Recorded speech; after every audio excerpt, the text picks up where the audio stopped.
Hola, ¿cómo están? Bueno, en este video que espero que pueda ser un material, una clase que ayude un poco a manejarnos con algunos conceptos que estuvimos presentando y que vamos a seguir presentando tanto en las clases presenciales como en las no presenciales. Estas últimas son sobre todo aquellas que trato de transmitir a través de los materiales teóricos que les hago llegar en forma de fichas, pero siempre me queda la sensación de que hay algo más para aportar y en este sentido tal vez, esta es mi intención, poder ofrecerles un material, en este caso audiovisual, para que ustedes vayan acompañando la lectura tanto de esas fichas como de los otros materiales bibliográficos que están en las unidades del programa que estamos recorriendo en esta materia que se llama Constitución Subjetiva. Y ustedes van a ver, y esta es toda la dificultad de lo que tengo para transmitir, que hay una necesidad organizativa, obviamente, como en cualquier cuerpo de conocimiento. Fíjense, uso la palabra cuerpo y no es en vano. Decía, hay una necesidad organizativa que requiere que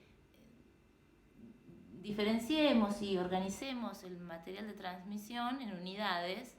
Y obviamente esto está muy bien y no voy a decir lo contrario, pero es muy difícil. Justamente, por ejemplo, en este caso, hablarles de la pulsión, y ahí quiero un poco hacer hincapié, y no tocar al mismo tiempo temas ya hablados en las unidades anteriores y en las unidades por venir.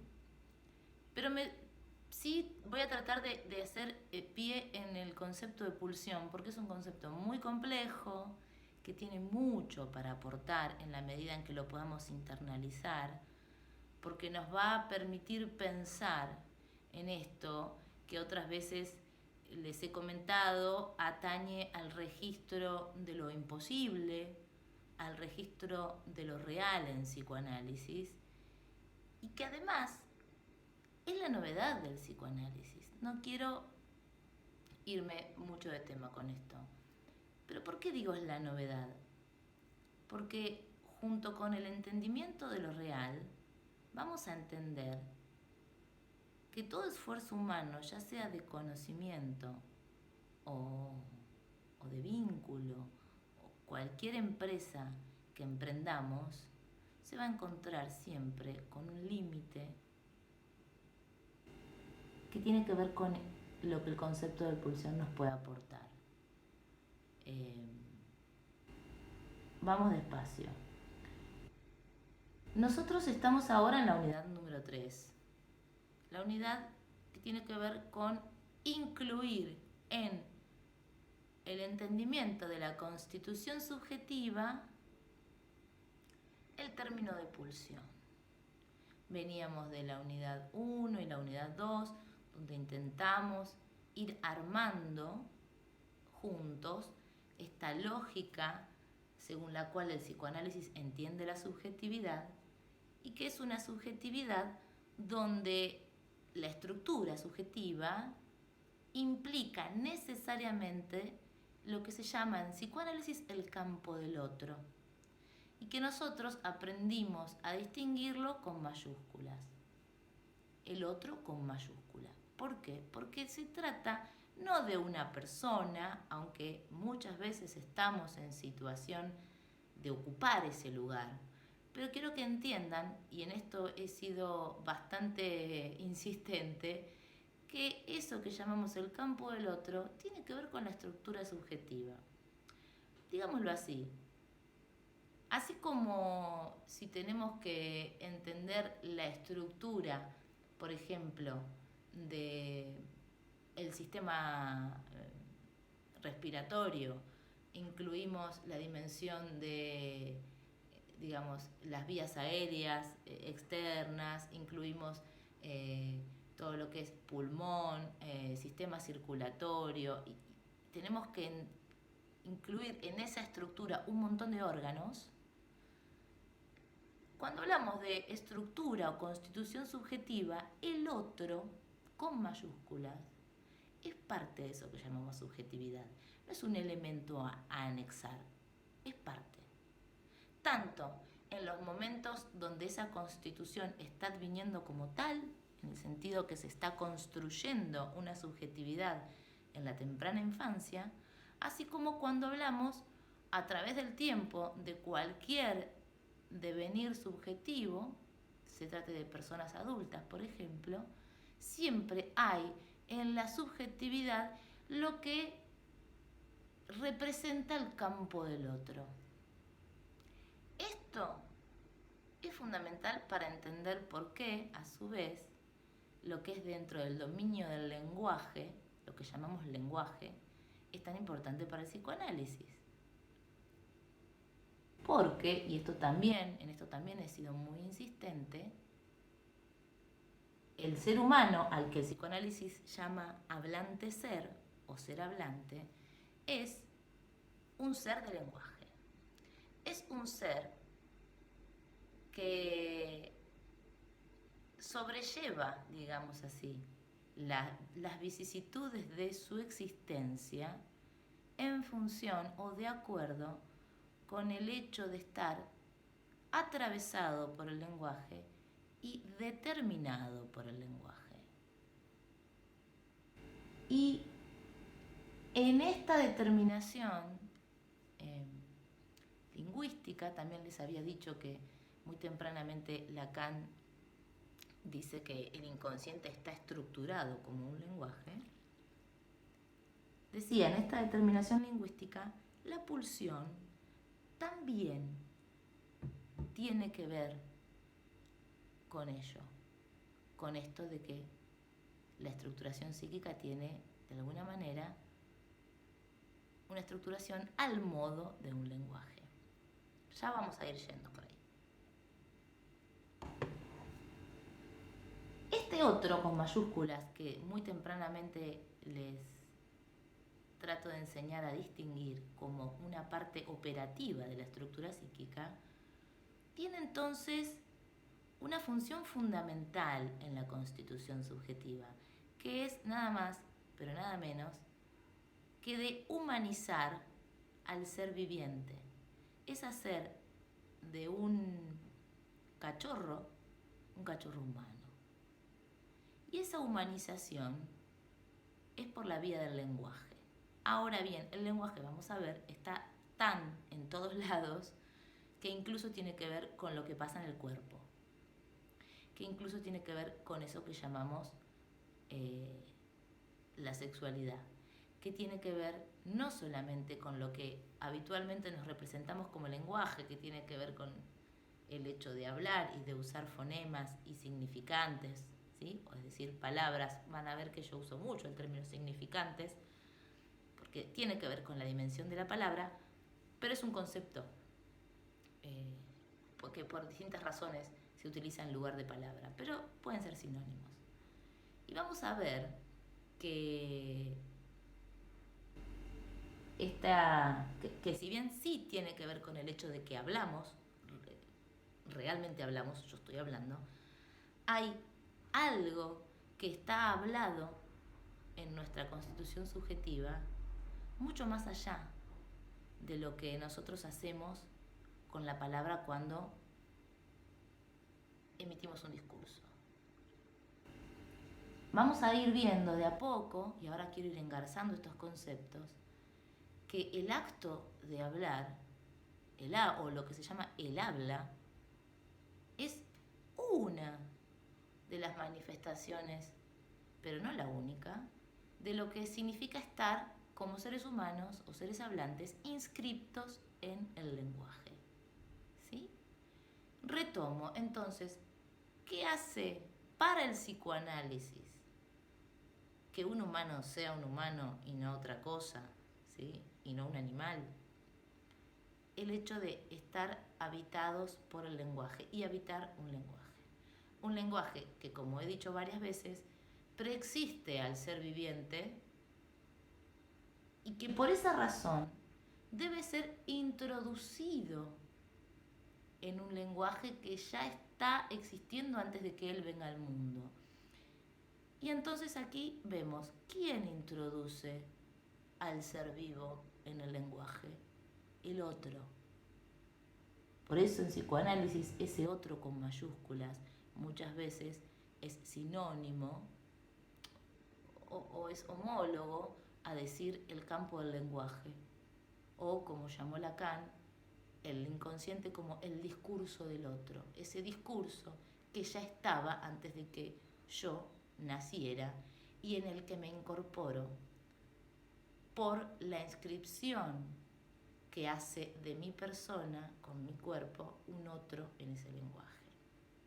Por la intervención de ese otro, y ahí vamos a ir con el término de pulsión, que me inscribe a mí como sujeto en el discurso, pero además inscribe en mi cuerpo, ¿sí?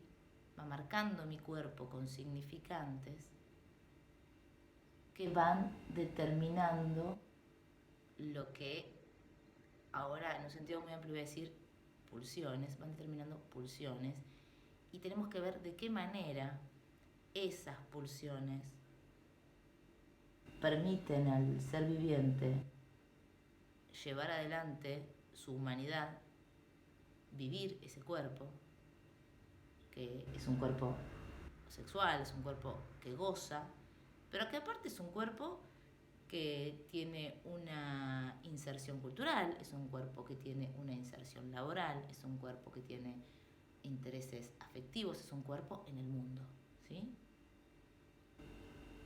Dicho de otra manera, se trata de ver de qué manera el ser humano que viene al mundo como un pedazo de carne, esta es una expresión que se usa mucho en psicoanálisis, se empieza a subjetivar, a hacerse un sujeto. Nosotros tenemos en esta materia constitución subjetiva, primeramente vimos algo de esta lógica subjetiva y la dinámica que hay entre el sujeto y el otro, y trataba yo en aquella primera unidad de introducirlos un poco. Estoy revisando algunas cosas que tengo escritas, por eso me ven desviar la mirada. Decía que yo intentaba introducirlos en la unidad 1 en esto que tiene que ver con poder pensar a la subjetividad como una subjetividad atravesada por el lenguaje, y donde lo que caracteriza al lenguaje es lo que se llama la dimensión de la falta, ¿sí? El hecho de entrar en un universo simbólico donde la palabra tiene un lugar de representación y donde las experiencias de vida se van interpretando lingüísticamente, y ahí aparece la dimensión del otro que asiste al bebé interpretando eso que hace como un llamado. En la unidad 2 vimos algo del registro de lo imaginario y dijimos que esa unidad que llamamos el sí mismo o el ego, el yo, es una unidad que no está dada desde el nacimiento, sino que hay que constituirla, y que en esa constitución también interviene el otro, aportando su mirada, por un lado, y aportando su propia imagen para que el sujeto se reconozca como una unidad. Y entonces decíamos que el sujeto humano se experimenta a sí mismo como unidad, principalmente y primariamente en tanto que imagen, y que esta imagen está idealizada. ¿Se acuerdan que hablábamos de cierta prematuración del registro de lo imaginario con relación a la dimensión neuromotriz, ¿no? El bebé humano se experimenta primero como una totalidad unificada en la imagen, mucho antes de lograr esa autonomía unificante en su realidad motriz, o incluso en las capacidades fisiológicas nerviosas. mucho antes de, por ejemplo, ser un ser humano capaz de satisfacer sus necesidades por sí mismo, mucho antes de tener un control efectivo de todo el dominio de su cuerpo, mucho antes de eso se ve a sí mismo como una unidad. Y por eso decíamos que el yo, la primera forma que aparece en el psiquismo de eso que llamamos yo, es un yo idealizado. Y ahora estábamos en la unidad 3, ¿no? Tratando de introducir el concepto de pulsión. Y voy a hacer un guiño hacia lo que va a ser la unidad 4, ¿sí? Una especie de anticipación. Pero para poder ordenar las cosas, tenemos que hablar de la pulsión, y a medida que vamos entrando en este concepto, vamos a poder ir tallando un poco más en la especificidad de aquello que nos reúne en este postítulo, que tiene que ver con estas constituciones subjetivas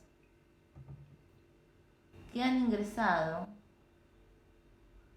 en el terreno de lo que se ha consensuado en llamar trastornos emocionales severos.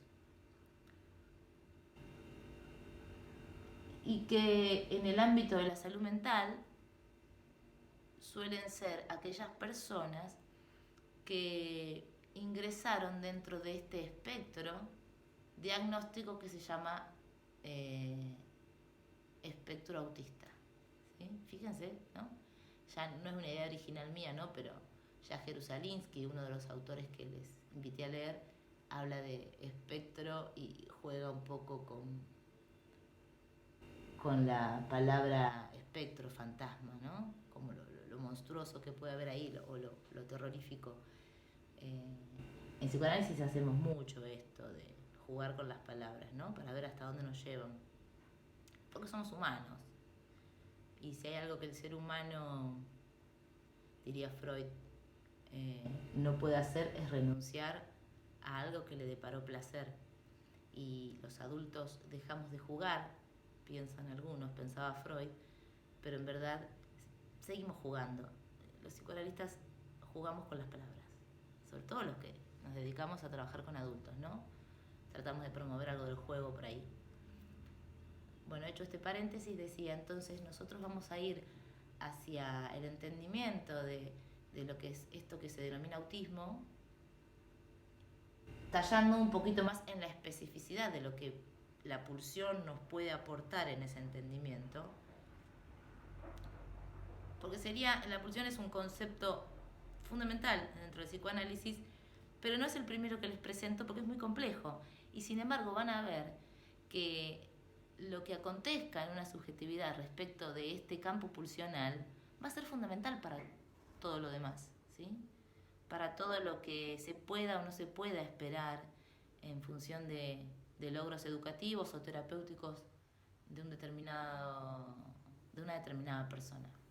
Iba a decir de un determinado sujeto, pero intento siempre hacer ver que el sujeto humano no es el individuo, ¿sí?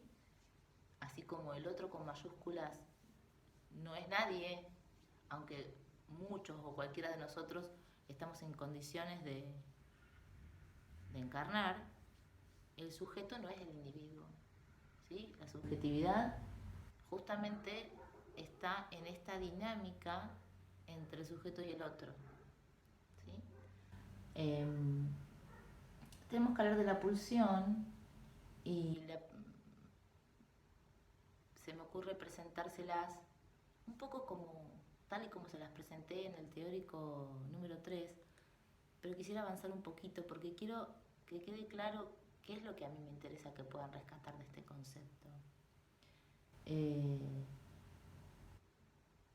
Si uno se atiene a la definición de pulsión, a mí lo primero que se me viene a la mente es decirles la definición freudiana, que es un concepto que linda entre lo anímico y lo somático sin pertenecer a ninguno de los dos, sino que es una cierta dimensión que tiene que ver con lo carnal, con lo corporal,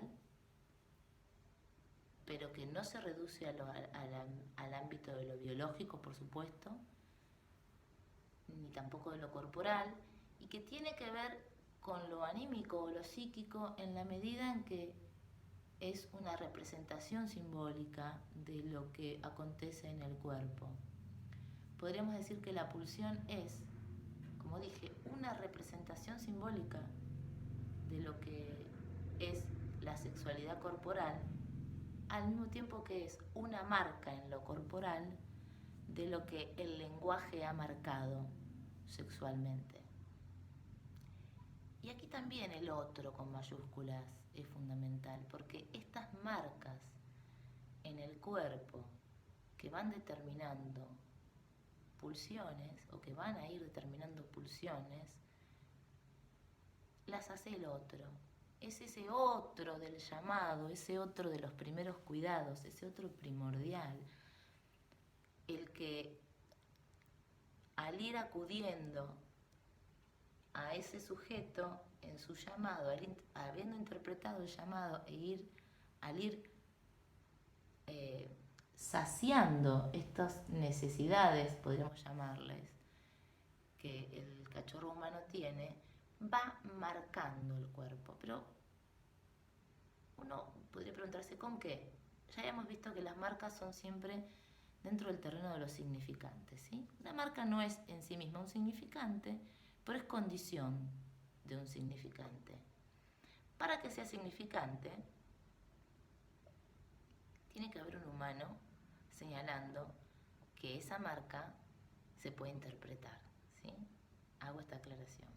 Pero primeramente la pulsión es una marca. A mí se me ocurre hoy traerles una analogía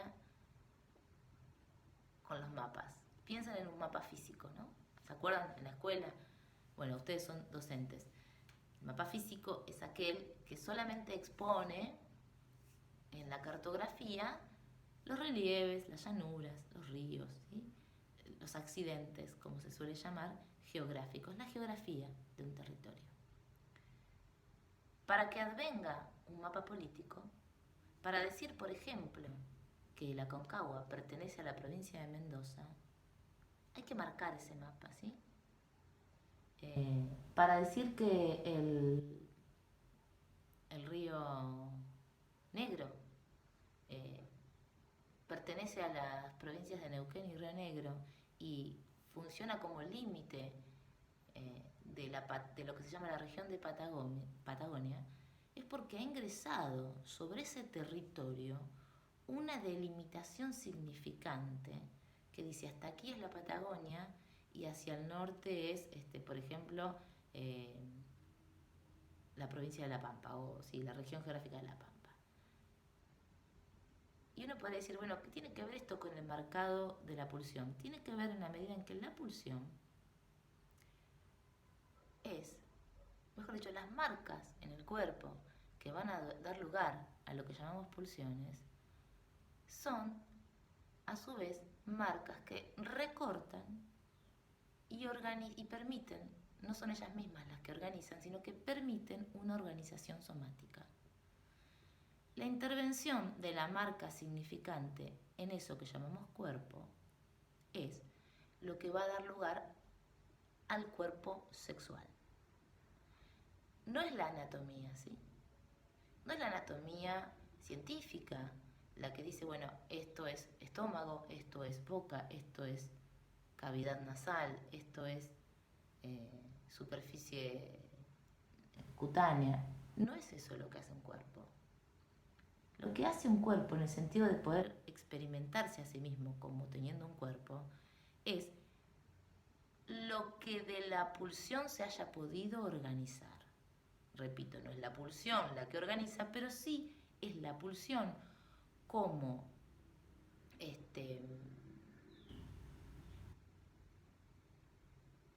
dimensión lógicamente primera la que permite que eso que llamamos cuerpo se pueda experimentar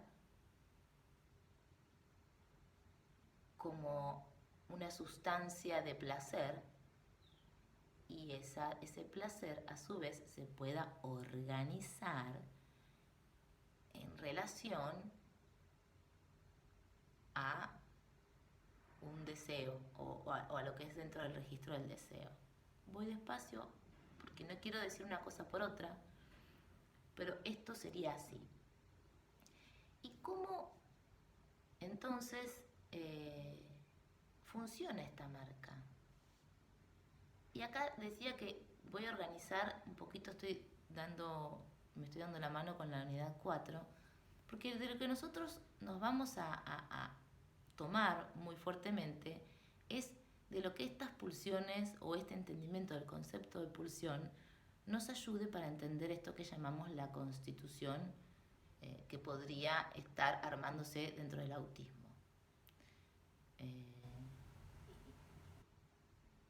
Y van a ver, vamos a tomar como pulsiones privilegiadas para esto lo que es la pulsión invocante y la pulsión escópica, que algo de eso les hablé, pero que lo vamos a ver más en la unidad 4. Entonces hablaba de pulsiones, ¿sí? En plural,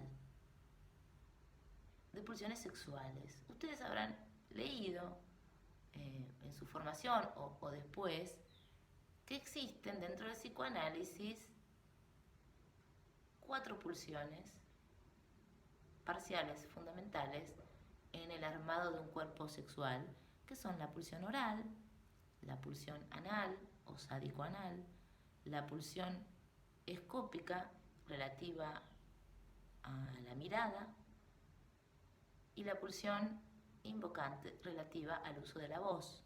Y fíjense que no digo a la visión y no digo al acto de hablar. No estoy hablando de funciones fisiológicas, ¿sí? Porque vamos a ver que se puede no padecer de mutismo y sin embargo no hablar, y se puede no estar ciego y sin embargo no mirar. Entonces no tienen que ver con una capacidad fisiológica, sino con el destino que haya tenido para una determinada constitución subjetiva eso que ocurrió con la pulsión, en este caso escópica, o la pulsión invocante, ¿sí? ¿Y por qué hacemos pie, como alguna vez les dije, en estas dos pulsiones? Porque, y en esto hay acuerdo en los profesionales de la salud mental, hay en las presentaciones subjetivas dentro del autismo un acuerdo con respecto a que son niños que tienen alguna dificultad en el lazo con el otro, dificultad que suele ponerse de manifiesto en el registro de la mirada, y que tienen alguna dificultad con el lenguaje. Dificultad que se suele poner de manifiesto en el registro del habla. Entonces, vamos a la pulsión, ¿sí? Reitero, vamos a privilegiar estas dos. No son las únicas, hay otras pulsiones que hacen que cualquier sujeto humano advenga como teniendo un cuerpo sexual, no sexuado, ¿sí? Esto no, aclaro, no hacia la identidad sexual. Todavía no hablamos de eso. Y esto me ayuda a hacer una aclaración. Yo sé que es mucha información, pero la dejo por allí. Y es la siguiente. Estamos hablando de lo sexual como la dimensión que hace que una pulsión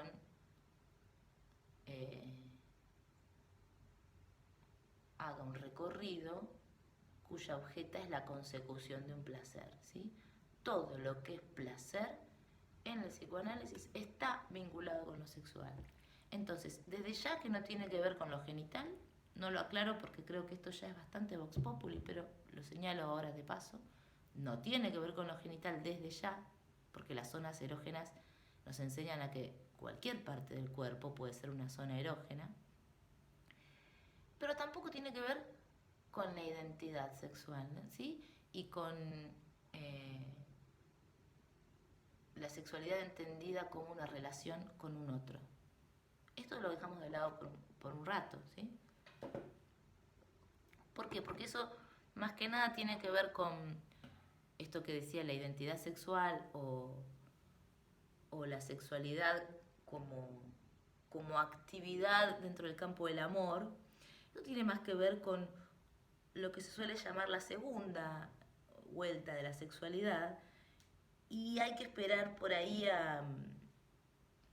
al desarrollo de la pubertad y al término de la adolescencia para hablar de estas cuestiones de identidad, ¿sí? Estamos hablando de algo mucho más primario todavía, estamos hablando de cómo se arma un cuerpo, cómo se arma un cuerpo y qué relación tiene ese armado del cuerpo sexual con esto otro que comúnmente llamamos funciones fisiológicas o sensoriales. ¿Qué tiene que ver? Vamos a decirlo en criollo. ¿Tiene que ver la pulsión con mirar, con hablar? Y nosotros no lo vamos a trabajar, pero lo señalo con cagar, que tiene que ver la pulsión con comer. Muchísimo, ¿sí? Por eso nos van quedando muy separadas lo que son las funciones fisiológicas o sensoriales de lo que es el modo en que el ser humano se relaciona con su cuerpo, incluso para satisfacer esas funciones fisiológicas, e incluso para hacer funcionar eso que llamamos sensorialidad. Esta separación, retomando, que hay entre lo fisiológico y sensorial y lo sexual, es una separación que opera por intervención del lenguaje, por el hecho de que somos animales bañados e inmersos en un mundo de lenguaje. En algún lado, en algún teórico, escribía yo por allí que testigo de que en la oralidad, por tomar un ejemplo, o en las relaciones que el ser hablante tiene con los alimentos, testigo decía, son los trastornos de la alimentación. Si existe algo llamado trastorno, es porque primeramente la relación del ser viviente con eso que iría a satisfacer su necesidad vital es una relación que ha quedado trastornada por el lenguaje. Entonces, quiero que piensen, vuelvo a la pulsión y voy a tratar de ir un poco más rápido. Quiero que piensen entonces, como dije antes, el armado de un cuerpo erógeno como si fuera el trazado de un mapa político, ¿sí? Hay que trazar allí los bordes, ¿sí? Los límites serían el sentido cartográfico, pero acá vamos a hablar de bordes, porque cuando hablamos de pulsión estamos hablando dentro de la dimensión de los bordes, ¿sí? Este es un concepto que nos ayuda. Hay que bordear ese cuerpo, hay que dibujar el cuerpo. Ese cuerpo va a ir siendo dibujado por intervención de la palabra que va recortando ese cuerpo, ¿sí? Esta es una expresión que van a ver mucho en el psicoanálisis, el recorte, el significante como una tijera que recorta algo sobre una superficie, que en este caso es somática. Entonces, ¿cómo funciona? Imagínense, y esto nos va a ayudar también a pensar lo que se llama objeto de la pulsión en psicoanálisis. Imagínense entonces un papel, una superficie que podría ser un papel, en el que nosotros dibujamos un círculo y lo recortamos, ¿sí? Y lo separamos. Y entonces me queda por un lado el agujero en el papel y por otro lado me queda el círculo. Vamos a decir que ese círculo que separamos, recortamos y separamos, podría ser una analogía con el objeto pulsional perdido para siempre, ¿sí? El objeto, mejor dicho, perdido. Y lo que me queda en la superficie del papel es un borde y un agujero, ¿sí? Digamos entonces que el cuerpo pulsional sexualizado es un cuerpo horadado, perforado por la palabra y que ha quedado separado de su objeto. Y a partir de ese momento, lo que funciona como objeto de la pulsión no es el círculo que lo tenemos perdido, ¿sí? El pequeño pedazo de papel circular que lo perdimos. Lo que funciona como objeto de la pulsión es justamente ese agujero. Para el psicoanálisis, el objeto de la pulsión no es el círculo, que no está, es el agujero que quedó bordeado, que quedó contorneado, ¿sí? Entonces, y ese va a ser el recorrido que haga la pulsión para su satisfacción. Va a recorrer un borde, ¿sí? Va a recorrer un borde que lo que bordea justamente es un vacío. No hay un objeto real en la realidad para satisfacer esa pulsión. Esa es la fantasía que tiene el ser humano, ¿no? Que habría un objeto que colmaría su necesidad. Pero en verdad lo que hay es un agujero. Entonces la pulsión es el trazado de los diferentes agujeros del cuerpo. Digamos que para el psicoanálisis justamente el cuerpo sexual es un cuerpo de agujeros. Y allí vienen entonces a tomar su lugar el agujero anal o orificio anal, el agujero de la boca, los agujeros de la nariz, el sistema digestivo, el tubo digestivo pensado también como un agujero, ¿sí? Si uno piensa que, es más, el cuerpo humano, piénsenlo, es un agujero. Esto ya es más topológico, pero podemos pensarnos como un agujero abierto. Tenemos un orificio por donde entran sustancias y un orificio por donde salen. Podemos pensarnos como un tubo. Todo el cuerpo sexual para el psicoanálisis es un conjunto de agujeros. Y lo que nosotros tenemos que ir pensando es de qué manera se constituyen, y esto no lo voy a plantear acá, pero lo señalo, de qué manera se constituyen esos agujeros que propician el recorte de un objeto libidinal llamado voz o invocante, y de qué manera se constituyen los agujeros que determinan el objeto de la mirada. ¿Qué superficie, dicho de otra manera, es la que resulta recortada por la palabra para dar lugar a eso que llamamos voz? ¿Y qué superficie es la que resulta recortada para dar lugar a eso que llamamos mirada? ¿Y qué tiene que ocurrir para que el sujeto disponga de una y de otra? ¿Qué tiene que ocurrir para que el sujeto disponga de la palabra? ¿Sí? Que haga uso de la voz para disponer de la palabra. ¿Y qué tiene que ocurrir para que disponga de la mirada? ¿Y qué pasa en esas constituciones donde parecería ser que no hay ese disponer, que no está la voz a disposición del sujeto y que no está la mirada a disposición del sujeto? Bueno, un poco eso quería señalar hoy, como para ir engarzando las cuentas de un collar.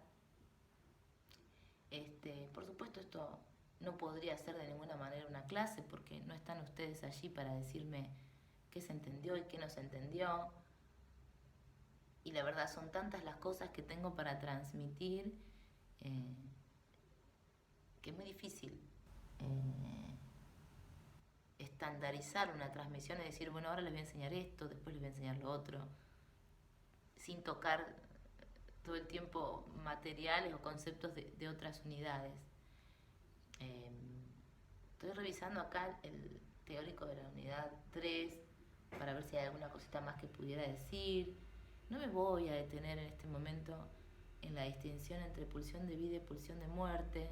Tal vez sí señalar, que no es algo que no sea importante, ¿sí? Pero sí señalar por qué hablamos de una y de otra. Yo comenzaba allí en la unidad 3 hablándoles del registro de lo real y les decía algo así como que la pulsión es lo traumático.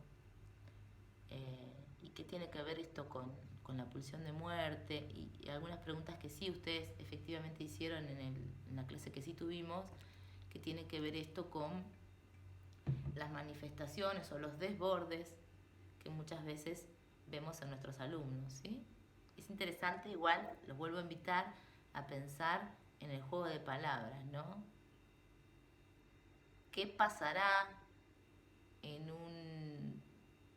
una manifestación típicamente desbordada con la pulsión, que, como dije, tiene las características del recorrido por un borde, ¿no? ¿Qué pasará allí? Dicho de otra manera, ¿qué podemos pensar de la pulsión? Si la pulsión es el recorrido de una satisfacción por un borde, cuando lo que se nos presenta en el aula, en la clínica, en la vida, es un desborde. ¿Pasó algo en el borde? ¿Podemos pensar en que algo de ese bordeado no se constituyó o la forma en que se constituyó no alcanza o muestra un cierto déficit para poder dar cauce a eso que llamamos energía sexual pulsional y entonces aparece el desborde? ¿Qué podemos pensar de la pulsión de muerte? Ahí quería ir recién. Decía que La pulsión es para el psicoanálisis lo traumático por definición. ¿Y por qué? Porque si bien estamos hablando de qué modo el significante por intervención de un otro con mayúsculas va marcando el cuerpo y recortándolo como un cuerpo sexual pulsional, si bien yo decía esto y lo digo, hay en el recorrido pulsional mismo, digamos, hay en la pulsión por definición algo que se llama un esfuerzo constante, es decir, una reiteración, algo que todo el tiempo está manifestándose y que todo el tiempo pone al aparato psíquico en situación de hacer algo con eso. Es, como decía Freud, una medida, una exigencia de trabajo permanente para el psiquismo. La pulsión, por eso yo antes decía, no es enteramente simbólica ni enteramente corporal, sino un concepto limítrofe, es una medida de exigencia de trabajo permanente al psiquismo.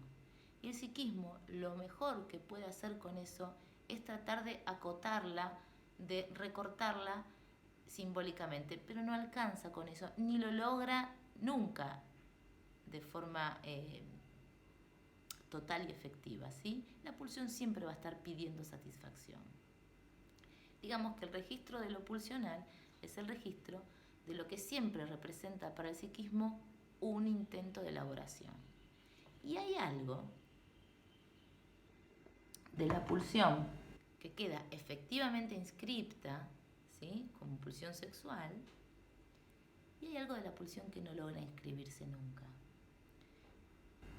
Y que queda en el psiquismo como, digo queda, pero trato de no pisarse.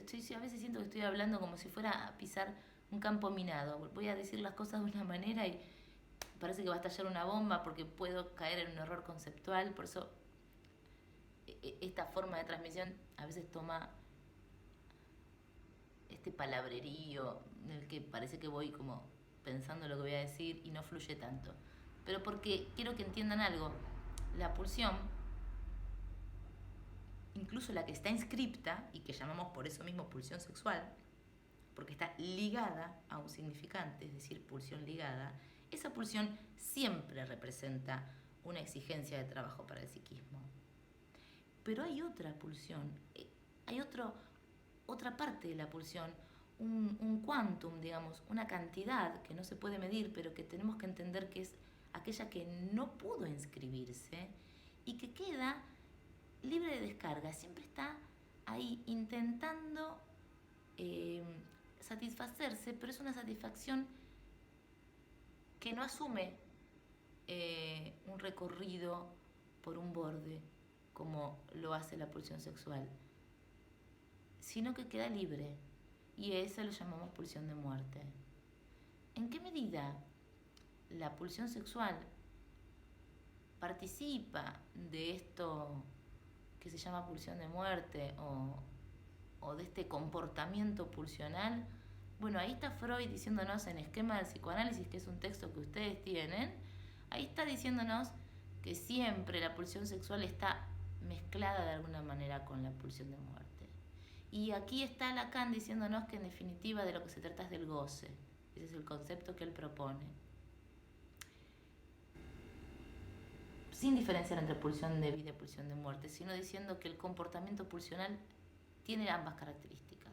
Tiene por un lado lo que puede hacer un recorrido por la vida del significante en la medida en que el cuerpo ha sido marcado erógenamente y entonces es una pulsión que se satisface sexualmente, pero siempre en esa pulsión hay algo que se desliga, siempre hay algo que no alcanza a ser canalizado. Piensen en canalizar como la expresión que da cuenta de un cierto río que va por un canal, ¿no? Hay algo que desborda. Y eso es lo que se presenta para el psiquismo como traumático, ¿sí? Traumático en el punto donde el psiquismo no tiene todo lo que podría abordar esa pulsión. Es un exceso.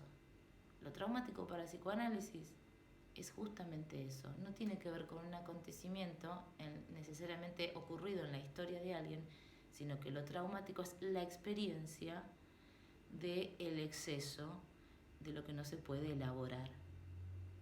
Por eso, si pensamos en la pulsión como algo que está dentro del dominio de lo traumático, está bien, es posible que la pensemos así.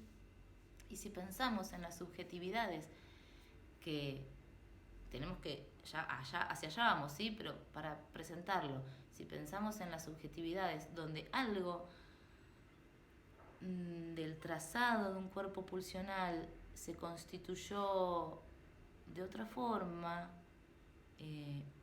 o no se constituyó del todo, me gusta más decir, podemos pensar entonces que algo de la pulsión se experimenta necesariamente como traumático en el punto donde el trazado de esos bordes erógenos no se constituyó del todo, y entonces lo pulsional se presenta necesariamente como algo que desborda. Me parece que sí, que es correcto. Lo más importante ahora que nosotros nos tenemos que ir preguntando es, bueno, y entonces, ¿qué hacemos? ¿Qué es posible de hacer? Hacia allí vamos, ¿sí? Es mucho, incluso para mí es mucho, pero por eso hoy quiero presentarles esto. Queremos hablar de la pulsión para que nos ayude a entender qué pasa con estos chicos, qué pasa con estos cuerpos, de qué manera estos cuerpos ingresan en el terreno del significante como cuerpos sexuados, de qué manera ellos pueden hacer uso de ese cuerpo, si ves que pueden hacer uso de ese cuerpo, de qué manera han constituido objetos pulsionales. Iremos también a ver qué pasa con eso que se llama objeto autista y qué tiene que ver con el trazado de las zonas erógenas y con lo que pasó con los objetos pulsionales. Y ahí vamos a volver a darle lugar a este otro con mayúscula, que en el decir de Velázquez, ustedes habrán leído la ficha, dice algo así como, habla del nacimiento de un otro. Vamos a ver si eso que no se constituyó aún puede constituirse o no, ¿sí? No estamos diciendo sí, lo que va a hacer el maestro o el terapeuta es constituir lo que no sabemos, ¿sí? Vamos a mantener abierta la pregunta de, bueno, eso que no se constituyó y que se presenta de esta manera, ¿es posible de constituirse? ¿Qué puede hacer ese otro ahí? En el camino de marcar una superficie para que después pueda disponerse, de qué manera se puede recortar lo que quedó pegado, adherido al cuerpo. Bueno, por ahí vamos a andar.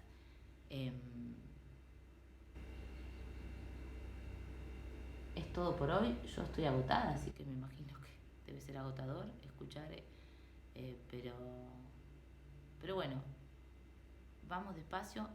No quiero cortar antes sin mencionar algo que tengo idea de que había algo que yo quería dejar claro. A ver, denme un segundo más.